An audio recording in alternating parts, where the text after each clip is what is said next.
बाटे कौनो बात हो, फोन जब कैनी त कॉल देलू काट हो। अरे का बताई बहुते टेंशन बा।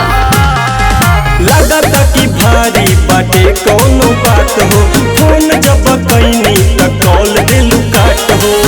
बतिया बोला ना मुहम्मा खोला ना, खुश होवे खातिर काले मुना मरी। दीदिया के देवारा गोड़ाइले बाटे नजरे, चोली के चीज हुई अच्छी खोल चाहे जबरी।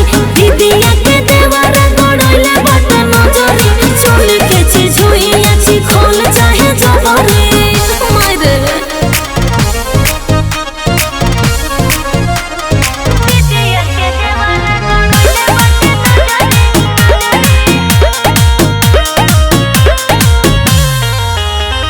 मिल जाई सोना आजादी हो, यही लगन में करले बसादी